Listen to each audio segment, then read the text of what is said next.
All right, we have Johnny Dixon. As always, please raise your hand and I will unmute you. We'll start with Greg Pickle. Johnny, good morning. How are you?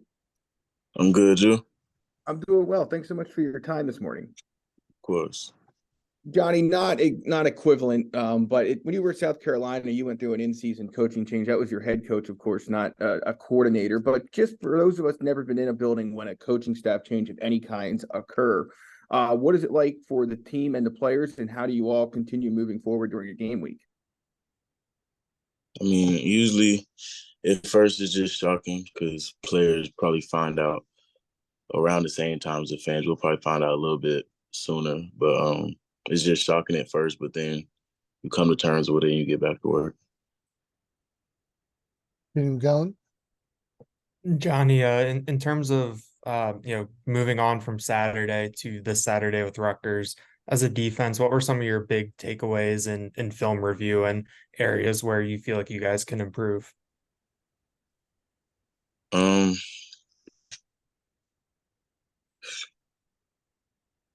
it was I'd say it was little stuff. Like it was small misassignments, just making sure we're where we're supposed to be at all times. It was little stuff. I feel like we played with great effort on Saturday. Audrey Snyder. Hey, Johnny, thanks for your time. How would you kind of assess how you've done individually this season? What are you happy with about your own performances? Um, I feel like I improved with my penalties from last year for sure. So I'm happy about that. And then just getting chances to make plays on the ball and be more versatile. Coming into the season, I wanted to do that, so I feel like I did that. Tony Collins. Johnny, how do you improve on penalties? What is it technique? Is it mentality? What is it? What was it for you that helped you in that regard? It's just being conscious about it. Like specifically just trying to keep my hands off guys, trusting my feet. I know I got good feet, so just staying with guys like that, not having to grab them too much. Seth Engel. Hey, Johnny, hope you're well. Obviously, it was on the opposite side of the ball, but I mean, you guys experienced a coaching change after the 2021 season. Is there any lesson that you could take away from that you think would be important for some of these offensive guys to maybe keep in mind? After the 2021 season, I wasn't here that. But I would say just get back to work because at the end of the day, the season not over. Like we still have plans, we still have goals. So just get back to work. It'll all sort itself out. Eric Pask. Hi, Johnny. Thanks for taking the time. I just asked Hunter the same question, but Coach Franklin talked yesterday about the importance of getting the right people at Penn State who believe in Penn State. And you also spent time, you came in as a transfer and you were at South Carolina. Could you define what it means to be a Penn State and what makes it different here than it was maybe at South Carolina? The standard we're held to is different. That's what I always tell people. Like it's South Carolina, and this is no shade to South Carolina, but it's just I didn't feel the same pride in that locker room that I feel walking around at Penn State. Like it's a certain pride and attitude we have here at Penn State, and we don't accept people that live under a certain standard. So that's what makes it different. William Gallen.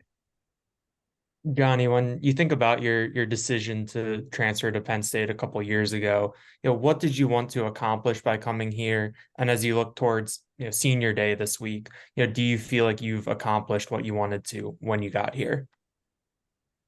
Yeah, going into the portal, because I gained my starting job at South Carolina, so I had a decent sophomore year. So going to the portal, I plan on just doing the same things that I was doing there, but on a bigger stage and try to just continue to get better and play in these big games that Penn State's allowed me to play in.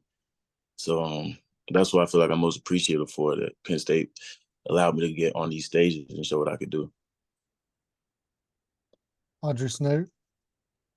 Excuse me, Johnny, following up on Greg's question earlier, he asked you about coaching changes.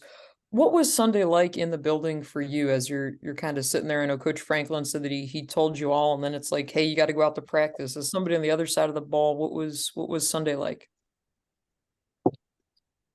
The usual Sunday.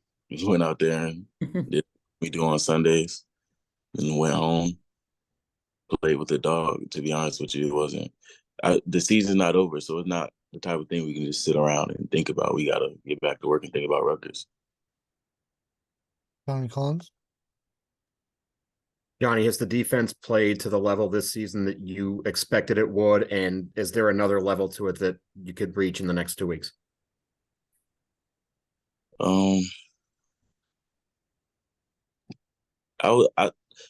think we've been playing good. Of course, you'll always think you could play better, and that's saying anything anyway. But I like how we've been playing. I feel like we fly around. We're an intense defense. We're fun to watch, is what I think. But of course, I feel like we lead players on the field. There's always a few missed assignments that we could have been better with. But overall, I appreciate our guys. Seth Engel. Johnny, what's the motivating factor to this whole process, specifically on the defensive side of the ball? What do you mean, this whole process? The process of, losing a second game and then, one coordinator's gone, how you guys kind of move on from that. Like what is the motivation for you, personally, and then as a group? I mean, as competitors, you live to fight another day. So I feel like for me personally, that's my motivation. Like I know the season's not over, like I've been saying. So I still want to go out there and get better and put good things on film, put good things on tape, and help my team do as much as we can still possibly do. Daniel Gallen. Johnny, how has your time at Penn State prepared you for what's next in your career? I feel like I've matured a lot since I got here. They've taught me how to be a pro, how to be consistent, and just how to be more prepared, not just in football, but in life. So that's what I say. Time for two more. Audrey Snyder. Johnny, during the final minutes of that Michigan game, it looked like it almost got a little testy on the field with some of their players holding up a sign about Jim Harbaugh. What was that like for you? Mm-hmm. I don't know what you want me to. What do you mean? What was that like for me? What was your response to that? Because it looked like they were holding up the sign almost like right in your face. Yeah, it was funny. I ended up talking to the guy after the game. It is what it is. Final question, Joe Lister. Johnny, thank you for your time. Obviously, after the Ohio State loss, you guys came out against Indiana and struggled a little bit on the field. After losing to Michigan, how can you guys avoid doing that against Rutgers? Regaining focus, regaining confidence. I feel like I wouldn't say we lost confidence, but of course it's humbling when we had the plans we had, but it is what it is. I feel like as a group, we understand that we got to go out there next week and we still got to put on the show.